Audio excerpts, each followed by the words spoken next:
This is a gas station behind me, and remember, with any type of business, if it's a commercial lease, those gas pumps behind me, any of the fixtures inside of that building, they would be considered trade fixtures. They're owned by the tenant, and they can be removed any time prior to the expiration of the lease. If they do not remove the gas pumps or the coolers or any of the trade fixtures inside the building, then the landlord, upon expiration of the lease, the landlord would keep those through what is called a cession.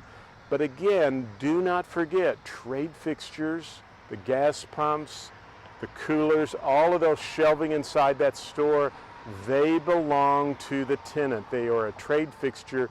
It's considered personal property. It's theirs, and they can remove it anytime prior to the expiration of the lease. If not, the landlord gets to keep all of that through what is called a cession.